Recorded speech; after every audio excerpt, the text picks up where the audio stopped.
can you actually freeze your sourdough starter without killing it?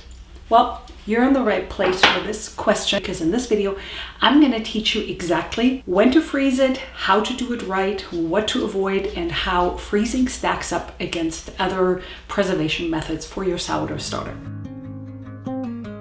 The first tip is that you want to start with a very active starter. Depending on your methods, if you have one that you constantly feed every single day, then you're probably in a good place. If you have been following my method, which is very beginner friendly and a lot less complicated than most people make it, and really lowers the bar to entry, you might actually want to add an additional feeding to make sure that you really get the most active sourdough starter before you actually begin.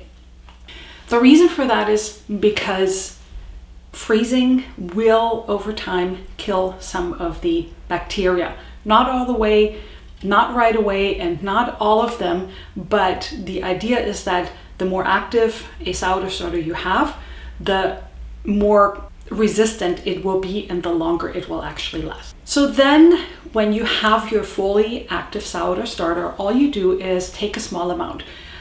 Less is actually more. So more is not necessarily better in this case, because you want to be able to freeze it very quickly, and you also want to be able to thaw it very quickly. If it takes forever, then that's not really a good thing.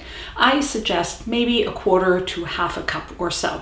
You can also freeze several different portions and keep them separate, just in case something goes wrong with one, then you also have another one. And then you have various options of what you do and how you actually freeze it.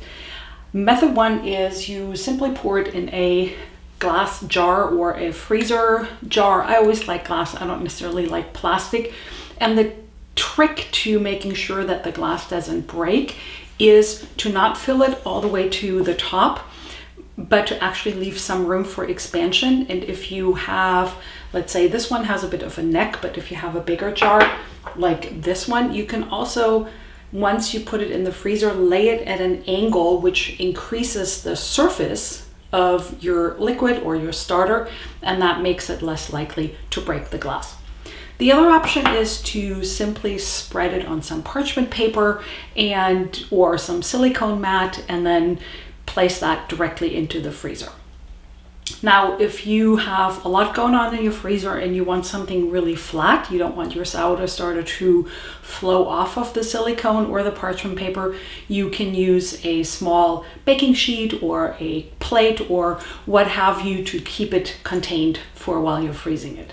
And then you ideally want to place it in the coldest part of the freezer, below -18 Fahrenheit or 0 degrees Celsius is ideal, but whatever you can do is fine. So with the one on the parchment paper, you then, once it's frozen, you take it out and you break it into pieces, and you'll know that it's completely frozen because it will break, snap off, rather than going a little bit soft. And then you can place it in a little Ziploc bag. And tip from my own experience, I always think I remember what's in a bag, and then sometimes I come back later and I have no idea what it is. So my personal tip, be sure to write what it is on either the lid of the jar. You can also put some tape on there, or like a little piece of paper, or on your Ziploc bag, and write down the date, because sometimes you'll be like, actually, when did I put that in there? So you don't want to make that mistake. When you're ready to thaw it, you want to thaw it at room temperature. You want to bring it to room temperature slowly. So we're not trying to increase any heat here. We're not trying to overactivate it, just coming back to room temperature. The longer you freeze your sourdough starter, the less active it will be. Like I said in the beginning, there is a sort of like a curve. In the beginning, you have a lot of really active bacteria, and they actually slowly kind of die off over time, and we're talking months here.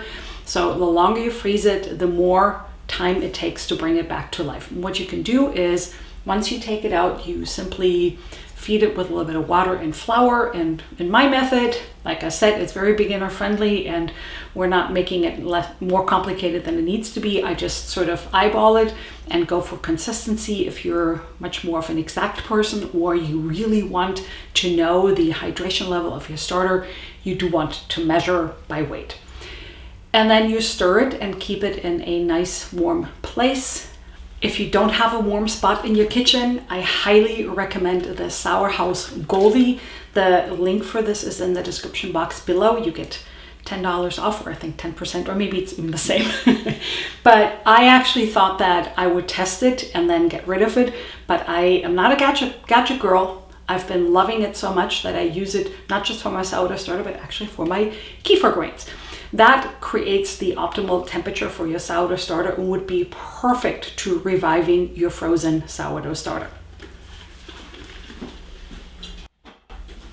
If you find that your sourdough starter is a little bit sluggish, you might not need to give it another feeding or two until it really comes back to life. Why would you want to freeze your sourdough starter? Well, during the summer months, and at the time of this recording, it's almost the end of June, a lot of people don't like to bake breads in the heat of the summer, heating up their kitchens, and they're busy, they're more outside, maybe they're traveling, and they know they won't be baking with their sourdough starter, and for them it's actually a really good idea to somehow preserve the sourdough starter, which brings me to my next point. How does freezing your sourdough starter stack up to other preservation methods? In my book, the best long-term, very long-term method for preserving your sourdough starter is actually dehydrating it. I have a video that I'm linking here and in the description box below that I did some time ago about exactly how you can dehydrate and rehydrate your sourdough starter. In my opinion, this is the most reliable method because you take a very active sourdough starter and you're just making it dormant.